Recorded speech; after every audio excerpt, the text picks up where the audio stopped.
Hey, salut! Deuxième tentative. Ben, c'est pas vraiment pertinent que je vous le dise que c'est la deuxième tentative, mais je vous le dis quand même parce que c'était tellement bon ma première vidéo. Tu sais, je suis tellement déçue qu'il n'y avait pas assez de place dans mon cellulaire pour vraiment toute la faire au complet. Le début était excellent. Écoute, c'était tellement bien fait. Mais je vais essayer de faire quelque chose de pas pire, tu sais, quand même. Alors, juste vous dire qu'au départ, aujourd'hui, ce que je veux vous partager, c'est ça. Qu'est-ce qui est écrit là-dessus? On s'est pris le temps de l'écrire de l'autre bord. Parce que je sais que ça, c'est le bord que moi, je l'écris, mais que vous ne pouvez pas le lire. Là, je l'écris du bon bord. Fait que c'est pour ça que c'est écrit un peu avec une écriture approximative, parce que finalement, je me suis bien rendu compte que ça ne marchait pas des deux côtés, finalement. Fait que, en tout cas, mais vous ferez l'exercice, hein, si vous n'êtes pas d'accord avec moi, vous le testerez. Alors, je ne parlerai pas trop de mes niaiseries parce que je veux avoir assez de temps sur mon cellulaire pour vraiment vous partager des choses qui sont importantes pour moi de vous partager aujourd'hui. Et quand je dis que je vais vous parler de ma mission de vie, je le pense vraiment, c'est de ça dont je veux vous parler aujourd'hui. En fait, en 2013, moi, j'ai démarré mon entreprise qui s'appelle Projet A, Gestion Approche Client. C'est après un processus là, où je suis allée dans le fond, pour aller faire une démarche de réorientation de carrière suite à un déménagement, pour suivre mon ancien conjoint, en fait. Je me suis dit, qu'est-ce que je pourrais faire dans la vie qui pourrait m'aider à mettre de l'avant mes forces?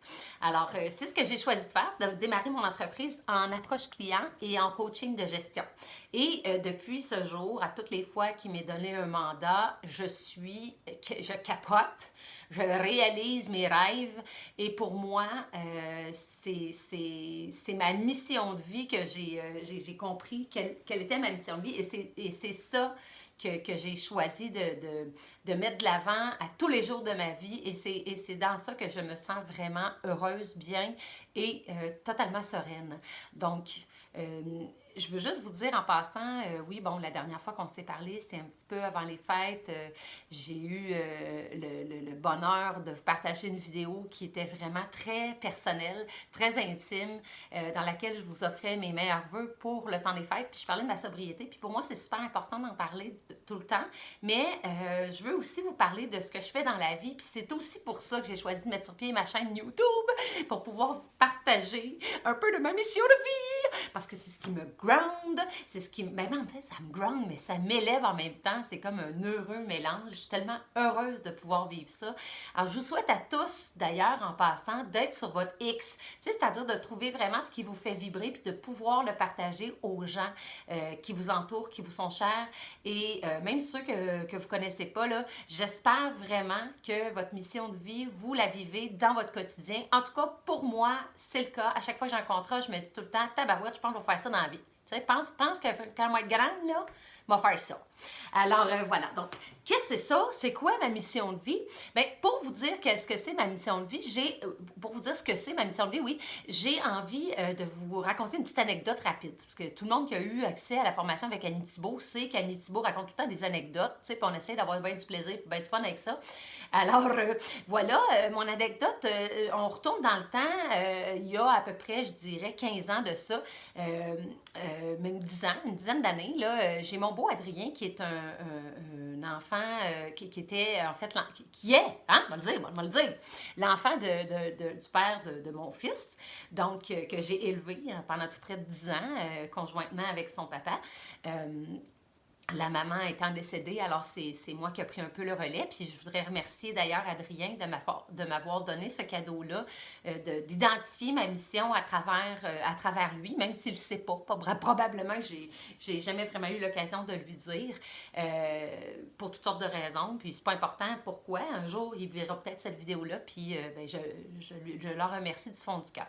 Donc, ce que je veux dire, c'est que mon beau Adrien, il a à peu près 5 ans, et à toutes les fois, pas il y a 5 ans, mais lui, il a 5 ans à peu près, et à ce moment-là, on lui demande de faire sa chambre, qui est un bordel, mesdames et messieurs. Mais écoute, à 5 ans, comprends-tu, il y avait assez de bébelles, tu sais, ça n'avait pas de bon sens, ça fallait se creuser un chemin pour se rendre jusqu'à son lit. Et mon beau Adrien, je lui demandais d'aller faire sa chambre. C'était tout le temps, mettons, je vous dirais, c'était tout le temps complexe. C'était tout le temps compliqué, ça prenait du temps, c'était long, ça finissait plus de pas finir. Et je l'envoyais dans sa chambre, là, je me disais 3 heures plus tard, ben moi, faites le tour, coudon, là, moi, ben, tu sais, après une demi-heure, c'est fini, là, dans mon cas, là. Puis une demi-heure, c'est parce que j'ai pris du temps, puis j'ai nettoyé 2 fois mes bureaux, puis pris le temps de me peigner en même temps, en me regardant dans mon miroir, puis en tout cas, comprends-tu? Mais non, pour Adrien, quand il me disait, Annie, j'ai fini de faire ma chambre, puis j'arrivais dans sa chambre, mon Dieu, je constatais l'état du désespoir. Il n'y avait pas grand-chose qui avait changé, sinon que le bordel avait changé de place, tu sais. Et ça me mettait en taboire, me vous le dire. Puis je pense que lui aussi, ça le mettait en taboire de voir à quel point j'étais en taboire. Finalement, tout le monde est en taboire. C'était pas agréable pour personne. Son estime de lui était à zéro. C'est pas compliqué. Je me fais chicaner, je fais des efforts, je suis jamais bon, ça marche pas, tu sais, comprends-tu? Puis moi, ben, j'étais frustrée. Je me disais, écoute, il s'en fout, hein, tu sais, peu importe ce qu'on va lui dire, il va faire à sa manière. Puis that's it, that's all. That's it, that's out, comme dirait l'autre. Je trouve ça bien drôle. Fait que mon beau Adrien, fonctionnait évidemment pas comme moi dans sa tête, mais moi, je comprenais pas ça. Moi, je m'attendais à ce que quand je lui demande de faire quelque chose, il va le faire, puis bon, tu sais, ça devrait fonctionner de la même manière que pour moi. Non, non, non. Un jour, on a compris que mon beau Adrien avait un déficit d'attention. Et quand on a compris qu'Adrien avait un déficit d'attention, ça a changé sa vie et ça a changé notre approche envers lui. C'est-à-dire que je ne pouvais plus juste lui demander d'aller faire sa chambre parce que je comprenais que pour moi, qui trie presque ses bas par ordre de couleur, là, bon, je suis pas à moitié de ma force de le faire, c'est pas vrai, je le fais, mais je pourrais, tu sais. Ben, moi, quand j'ai demandé à Adrien de juste faire sa chambre, les connexions dans son cerveau, quand il arrivait dans sa chambre, il se faisait pas comme les miennes dans mon cerveau parce qu'il y a un déficit d'attention. Ceux qui ne savent pas ce que c'est, vous irez lire là-dessus, ça crée pas. Moi, c'est pas moi qui vais vous expliquer comment ça marche un déficit d'attention. J'aurais pu, par exemple. Je le fais d'habitude dans ma formation. Mais là, on n'a pas le temps. Alors, ce que je veux juste vous dire, c'est que comme les connexions ne se font pas de la même manière que moi, il perd rapidement le fil. Rapidement, il est dérangé ou il est plus focalisé sur la tâche à accomplir. Et ne serait-ce qu'un crayon peut devenir un problème majeur pour lui. Parce qu'il va dire, ah, un crayon, que pourrais-je faire au lieu de le mettre dans le pot avec mes autres crayons? Ce que je vais faire, c'est que je vais me mettre à dessiner. Et, mais là, il fait pas ce face-là. Quand il dessine, pauvre Adrien, je le dépeins comme si ça n'avait pas de bon sens. Mais non, non, il y a une belle petite face cute, là. Mais ce que je veux dire, c'est que finalement, tout était susceptible de déranger son focus. Et quand j'ai compris que c'est parce qu'il y avait un déficit d'attention, j'ai adapté mon approche. C'est-à-dire qu'on a commencé à faire des listes, puis on a dit, bon, mais regarde, tu vas cocher au fur et à mesure où tu vas avoir réussi à accomplir telle tâche ou à finaliser telle tâche. Et ça a été du pur bonheur après parce qu'Adrien a ressenti une certaine estime. Il a recommencé à sentir une certaine estime de lui et nous, on a recommencé à être fiers de lui. Pas qu'on l'était pas, je pense pas qu'on l'était pas fiers de lui, mais je pense que c'était plus difficile puis parce qu'on comprenait pas, tu sais. Il a fallu qu'on sorte de notre zone de confort, de notre boîte, de ce qu'on était habitué de faire pour adapter notre approche aux besoins d'Adrien. Parce que c'était pas spontané pour nous de faire des listes à cocher pour faire ce qu'on avait à faire en termes de, par exemple, ménage. Mais Adrien avait besoin de ça, puis on l'aimait tellement, puis on voulait qu'il y ait une estime de lui qui soit beaucoup plus importante, qui lui fasse vraiment du bien dans son cœur, qu'il puisse recommencer à avoir des amis, qui s'aiment suffisamment pour se regarder dans le miroir et dire hey, « I am a winner », you know? Alors, je pense qu'on a vraiment opté pour la bonne solution en créant des listes et tout ça, puis bon, en allant le voir aux demi-heures pour dire « Ça va-tu, Adrien? T'es-tu bien concentré à la tâche? » Tout ça.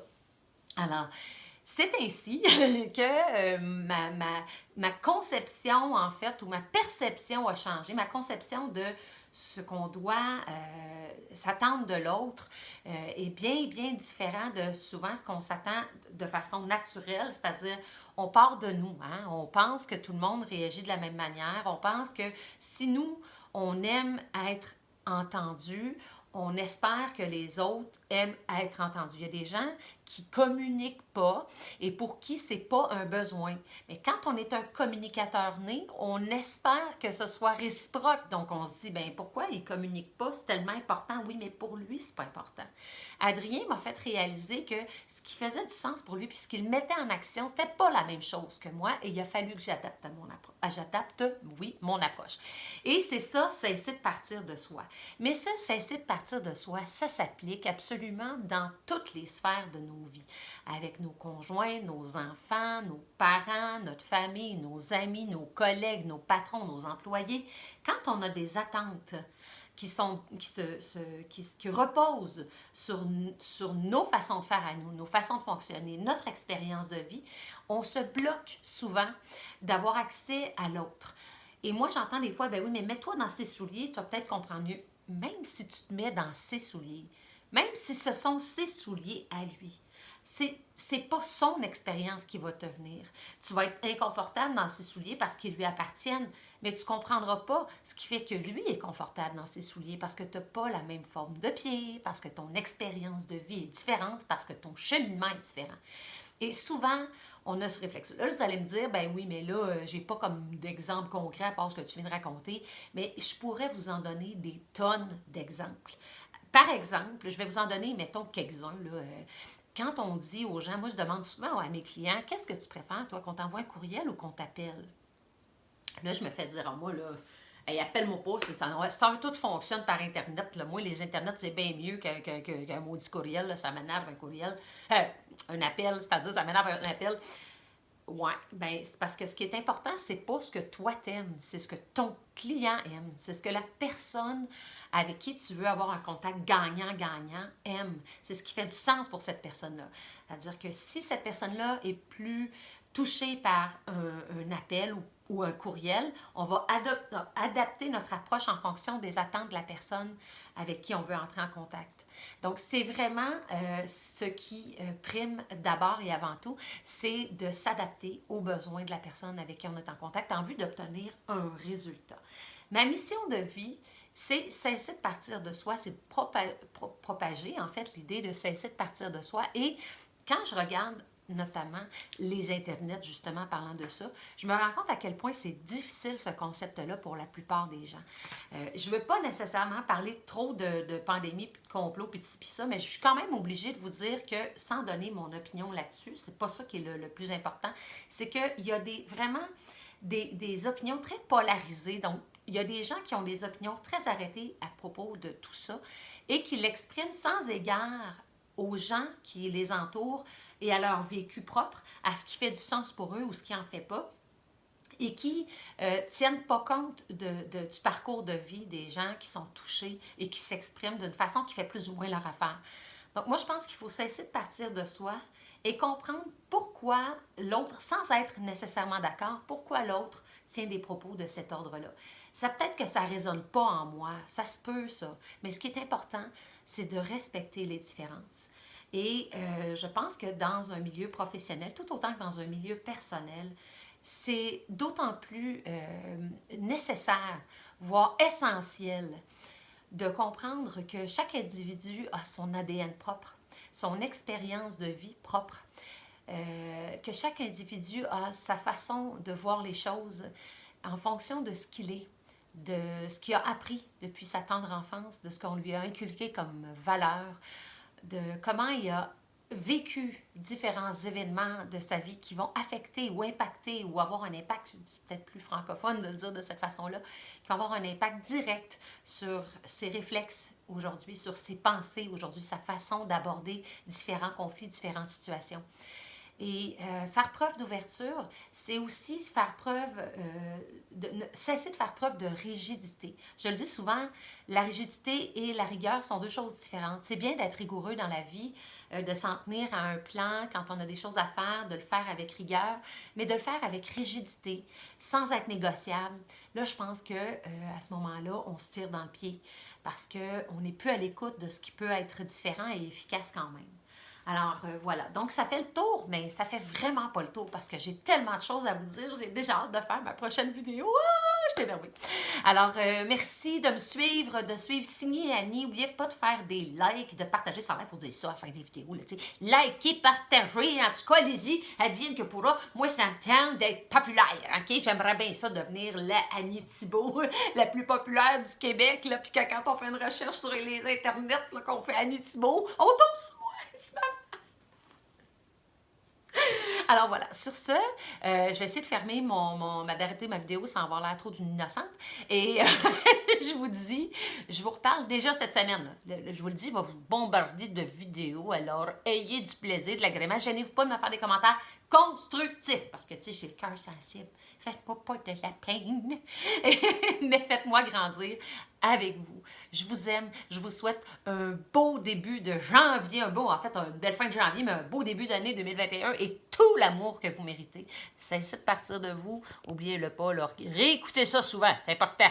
Si vous avez des commentaires, gênez-vous pas. Des sujets que vous voulez que j'aborde, ça va me faire plaisir. Au plaisir. Salut.